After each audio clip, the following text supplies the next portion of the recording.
Olá, minha gente, tudo bem? Esse é o nosso segundo vídeo sobre avaliação de desempenho, segundo de 4. No primeiro, tratamos dos elementos genéricos da avaliação de desempenho. Nesse agora, nós vamos tratar sobre a figura do avaliador, ou as possibilidades que tem de avaliação. Deixa eu compartilhar aqui as notas de aula. Muito bem. Então, a nossa primeira aula tratamos dos elementos mais genéricos e agora nós tratamos sobre a pessoa que faz a avaliação, ou pelo menos a fonte da avaliação. Essa avaliação de desempenho não necessária para as pessoas que estão na organização desempenhar um melhor trabalho, deve ser feita por quem? Quem deve ser a pessoa que vai avaliar se o trabalho está de acordo com o padrão, se não está de acordo, quais parâmetros são estabelecidos e quais percepções se tem sobre o trabalho que é feito? Bom, em linhas gerais, nós temos algumas possibilidades, cada organização faz de uma maneira, não existe um padrão para todas as organizações seguirem, a maior parte das organizações acaba usando uma avaliação mista em que vários agentes podem avaliar o desempenho das pessoas que estão trabalhando, tá bom? Então, eu separei aqui 4 elementos que podem ser fontes de avaliação e quais são as características e particularidades em cada uma dessas situações. Muito bem, a primeira é quando o próprio indivíduo é quem faz a avaliação. A gente chama isso de autoavaliação. Ou seja, a pessoa que está em um cargo, a pessoa que está em uma atuação na organização, ela própria vai avaliar o seu trabalho. Normalmente, ela vai avaliar a partir de parâmetros pré-definidos, preenchendo um formulário, mas ela própria vai fazer a sua avaliação, ok? Isso é chamado de autoavaliação, naturalmente. E ela tanto vai pedir um comparativo entre o seu trabalho e o que você atingiu com as metas da organização e também com as suas próprias metas. Você não é impedido, numa situação como essa, de estabelecer metas pessoais independentes das metas da organização, ok? Mas como elemento de avaliação de desempenho para a organização, naturalmente vai valer aqueles parâmetros que foram definidos. Por exemplo, se você é da área de qualidade e está estabelecido um certo padrão de qualidade a ser atingido pela produção, e você vai avaliar se você conseguiu atingir ou não esse padrão de qualidade na produção. Então, esse é um padrão estabelecido pela organização, naturalmente, mas você vai avaliar se você próprio conseguiu chegar, tá?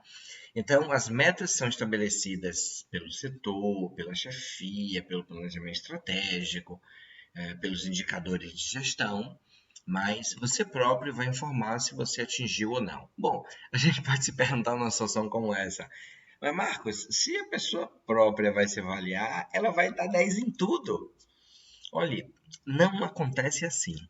Normalmente, por incrível que pareça, as pessoas tendem a ser muito honestas em processos de autoavaliação. Elas tendem a reconhecer fragilidades importantes. Então, situações de autoavaliação, raramente uma pessoa, um trabalhador, um empregado, funcionário, tem a cara de pau de se atribuir nota máxima em todos os indicadores, em todos os parâmetros. Muito raramente isso acontece. O normal é que as pessoas estabeleçam ali um padrão comparativo e bom, não, aqui eu tô com 8, aqui eu tô com 9, eu tô aqui com 7, enfim. É também verdade que as pessoas tendem a se ver com um olhar muito caridoso, porque na medida em que você reconhece que não atingiu determinado padrão, você tende a identificar fontes desses problemas, desculpas, empecilhos. O equipamento não está bom, o tempo não foi suficiente, eu não recebi um treinamento adequado. Então, é muito normal que a pessoa identifique lacunas e identifique já motivos que são externos à pessoa para justificar, é natural que seja assim. Mas o processo de autoavaliação, nem por isso ele perde a sua credibilidade. Ele é muito utilizado em muitas organizações e é uma possibilidade, sim. E também a pessoa que está sendo autoavaliada, que está fazendo a sua autoavaliação, ela sente essa autonomia como um voto de confiança importante da organização para ela, e ela tende então a honrar esse voto de confiança e não ser desonesto nessa avaliação. Então, é uma possibilidade muito interessante. Bom, uma segunda possibilidade de avaliador é o superior direto. É a pessoa que é responsável pelo seu trabalho, é o seu chefe ou a sua chefe. Esse é o formato mais comum de avaliação de desempenho. O mais normal em avaliação de desempenho é que o chefe faça avaliação dos seus subordinados, tá? Então, feito normalmente pela chefia direta. Normalmente ele é assessorado pelo setor de gestão de pessoas ou pelo setor de RH, dependendo do nome que é dado na organização, especialmente porque essa assessoria vai ajudar, por exemplo, a identificar os padrões, quais são os padrões esperados, quais são as formas de avaliação, quais são as escalas utilizadas. Então, a assessoria da gestão de pessoas é importante também para padronizar a avaliação nos muitos setores. Cada setor tem o seu responsável, a sua gerente, e esse setor poderia fazer uma avaliação muito diferente, com padrão muito diferente de todos os outros setores. A assessoria da gestão de pessoas vai ser muito útil nesse caso, porque vai padronizar essa atuação dos gestores na avaliação dos seus subordinados, ok? Bom, mas ele também permite mais flexibilidade.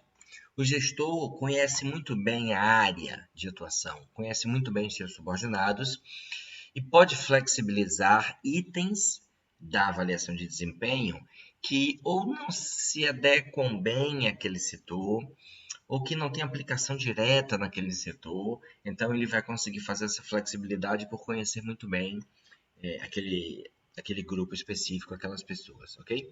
Além disso, uma grande vantagem do feedback da avaliação de desempenho do próprio superior é o feedback. Ele tem um feedback muito mais próximo, ele te conhece, você também o conhece, você, como chefe, conhece o seu subordinado e o seu subordinado também te conhece. Isso permite um feedback muito mais próximo, muito mais ágil, e também, quando se trata de pessoas maduras, um feedback muito proveitoso, com muitos frutos bons. Por que eu estou falando que requer pessoas maduras? Porque dar feedback e receber feedback exige também muita capacidade de entender o outro, exige uma certa inteligência emocional e que a gente sabe que não é bem desenvolvida em todas as pessoas. Algumas pessoas têm dificuldade, por exemplo, de receber um feedback de melhoria. Olha, esse ponto aqui não está legal, esse ponto aqui pode ser incrementado, esse ponto aqui precisa ser desenvolvido. Já tem 2 anos que essa restrição que está se aplicando, você está, por exemplo, não domina inglês, e todas as vezes que a gente faz uma reunião virtual com a diretoria de fora, você fica sempre sem participar, apesar de estar presente, isso tem que ser resolvido. Algumas pessoas não conseguem receber bem um feedback assim, e tendem a se colocar numa posição de incompreendido. Olha, eu não tive condições, ele me conhece, mas está me perseguindo, está exigindo que eu não posso dar, etc. Então, requer uma maturidade dos dois lados, obviamente. O gestor também não pode querer aproveitar esse momento para ser injusto, por exemplo. Então, é um feedback próximo, mas que também exige maturidade profissional dos dois lados, tanto da chefia quanto do subordinado. Bom, uma outra possibilidade é quando essa avaliação acontece em equipe, ou seja, esse trabalho feito em equipe é avaliado conjuntamente. E qual é a vantagem disso? A vantagem é que a maior parte dos processos nas organizações hoje, eles são desenvolvidos para dar resultados em conjunto. As pessoas atuam em certo time, em certa equipe, e essa equipe trabalhando dá um resultado. Então você pode muito bem avaliar o resultado ou avaliar o desempenho das pessoas a partir do trabalho conjunto delas, a partir do trabalho em equipe, ok? Bom, isso vai permitir uma avaliação conjunta daquelas pessoas que estão ali, uma avaliação conjunta dos resultados.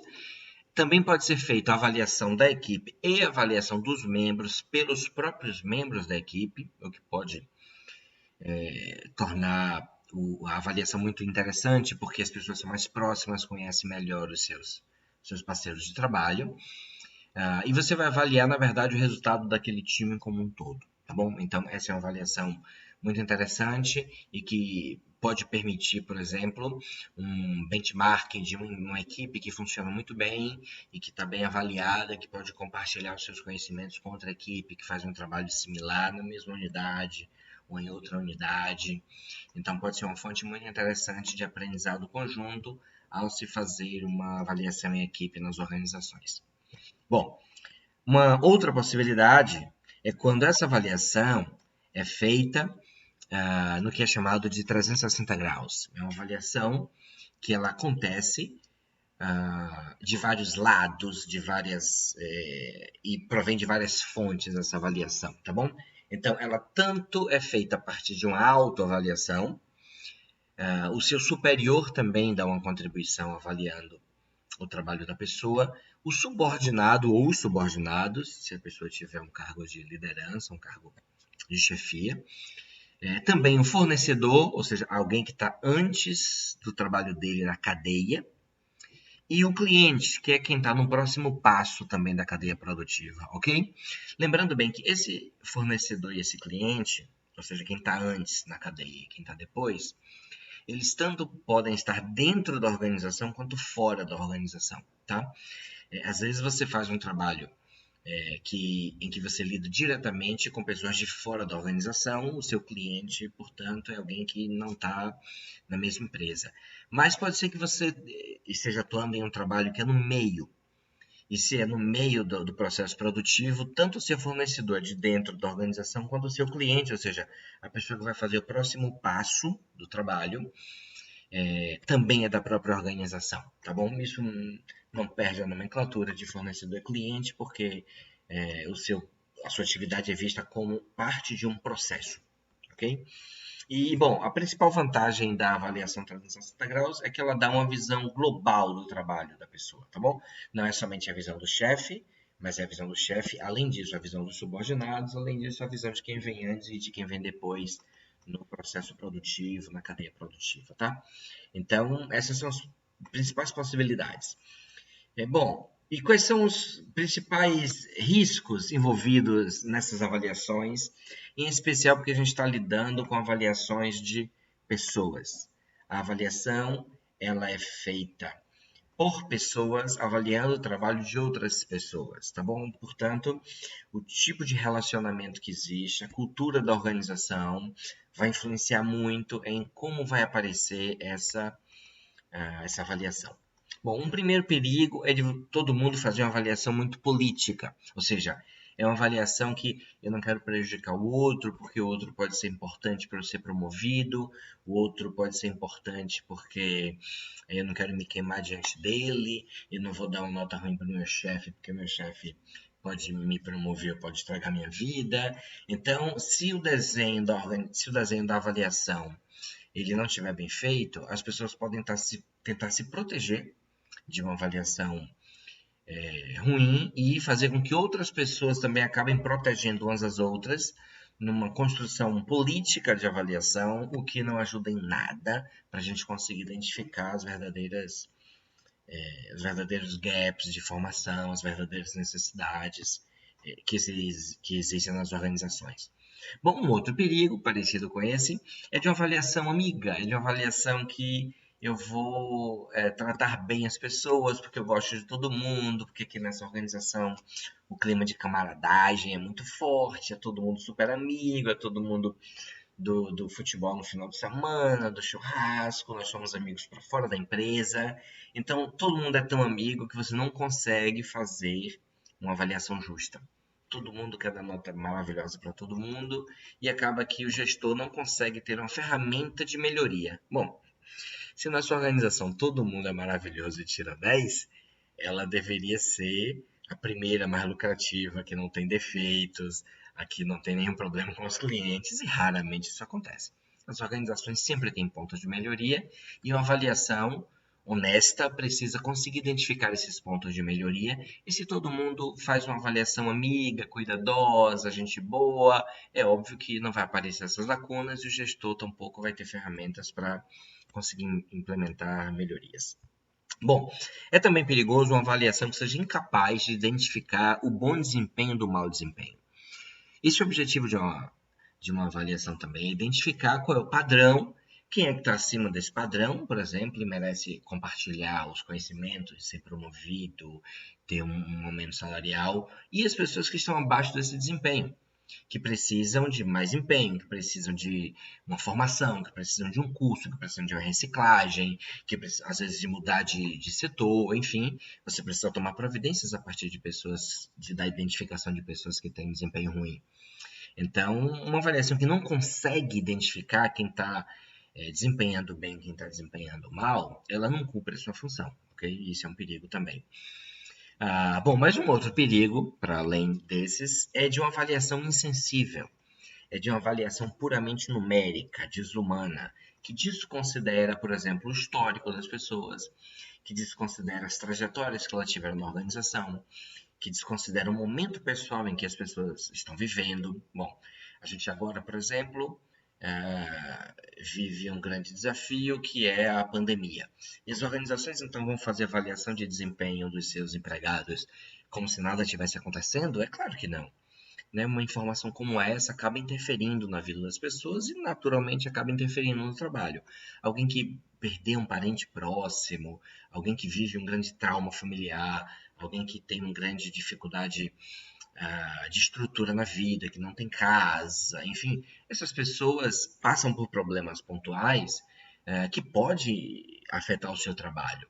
A avaliação, por mais que ela identifique um desempenho abaixo do esperado em situações como essa, ela não pode servir como instrumento de acusação das pessoas. Ao contrário, ela pode servir como instrumento de sinalização de que algo não está bem e o gestor vai se colocar em uma escuta sensível para ver se, do ponto de vista profissional da empresa, algo pode ser feito por essa pessoa, especialmente funcionários que já demonstraram empenho, que têm um histórico de bom desempenho na organização. Desempenharem mal em uma determinada avaliação não pode ser motivo, por exemplo, para serem demitidos ou perderem oportunidades. E sim para que a gestão se aproxime dessas pessoas e entendam o que pode acontecer. Então, esses elementos são importantes de se levar em conta nas organizações e nós encerramos assim a nossa segunda aula com os tópicos de avaliação de desempenho. Um grande abraço para vocês, até a próxima.